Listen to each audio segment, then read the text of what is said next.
Une vidéo pour retranscrire certaines interrogations et certaines incompréhensions de beaucoup d'entre nous concernant Tariq Ramadan et ce qui a pu se passer ces dernières semaines.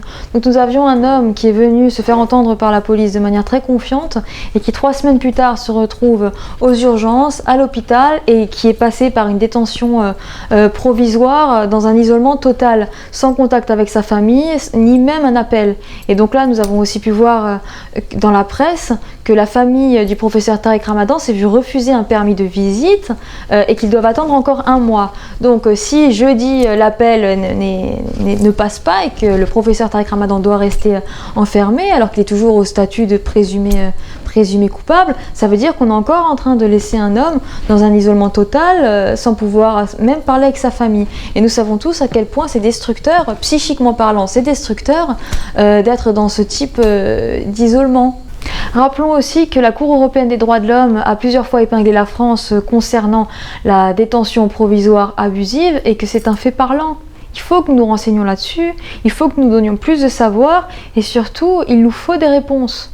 Le professeur Tariq Ramadan a des problèmes de santé et il est malade. Le médecin de la prison, comme nous avons pu le lire dans la presse, a déclaré officiellement que son état n'allait pas avec la détention. Les médecins qui suivent le professeur Tariq Ramadan ont dit pareil. Et puis, nous avons pu apprendre dans la presse qu'un médecin qui l'a vu 15 minutes déclare le contraire par rapport à cette maladie. Donc là aussi, des questions se posent et un sentiment d'injustice profond est en train de naître un peu partout. Et ça aura des séquelles, ça aura des stigmates en France. Alors c'est peut-être pas aujourd'hui, mais ce sera demain, ce sera après-demain. Là, on est en train de profondément marquer la société. À ce stade-là, il y a un présumé accusé et il y a des présumées victimes, mais tout le monde est innocent. On est à un stade où les victimes sont innocentes par définition, mais l'accusé est aussi innocent. Et c'est bien une des valeurs centrales de la loi française et de la République, la protection de l'intégrité de chaque personne. Et là, quelque part, l'intégrité du professeur Tariq Ramadan n'est pas respectée. Et un dernier point que je trouve très important concernant les questionnements légitimes, c'est la presse.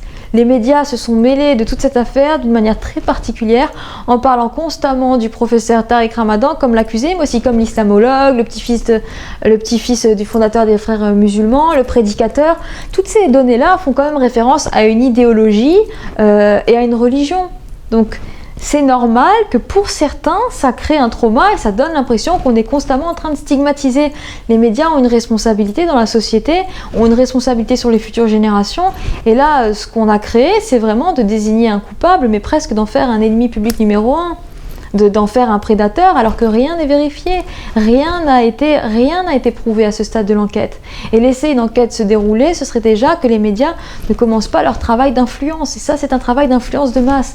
Donc je proposerais à tous ceux qui m'entendent, à tous ceux qui m'écoutent et qui sont pour la justice, de vraiment essayer de faire contrepoids en prenant parole de manière pacifique, mais en prenant parole un peu partout, en se positionnant de manière publique, en créant des rassemblements et en demandant à ce qu'il y ait une justice juste, en demandant à ce qu'il y ait un profond respect de la présomption d'innocence. Aujourd'hui c'est Tariq Ramadan, mais demain ça peut être une autre personne, l'autre côté de la barrière n'est jamais bien loin. Donc quelque part, protéger l'un de nous dans cette société, protéger un citoyen, c'est aussi se protéger soi-même. Donc j'appelle toute personne qui m'entend à prendre parole, à se poser des questions, à interroger tout ce qui a pu se passer et aussi à ce qu'on se rassemble finalement par rapport à cette affaire. J'ai pu lire dans la presse un article qui faisait le comparatif entre l'affaire Dreyfus et l'affaire Tariq Ramadan. Je rejoins ce point, et même si vous ne rejoignez pas ce point, même si pour vous il y a la question de la culpabilité ou l'innocence, juste si on reste sur un point très strict de la manière dont se déroulent les choses dans le processus d'investigation, la question de la présomption d'innocence, là, en quelque part est bafouée, et c'est notre rôle de citoyen de se positionner. Donc toute personne qui le peut, toute personne qui aime écrire, qui aime parler, qui aime dire, je vous invite vraiment à prendre parole publiquement, je vous invite à être acteur de cette société. Rien de pire que d'être passif, parce qu'après on va passer d'injustice en injustice en injustice et ça ne s'arrêtera pas. Quand on regarde aujourd'hui, il y a eu plusieurs affaires quand même dans la presse qui sont destructrices pour la société, mais aussi pour l'inconscient collectif.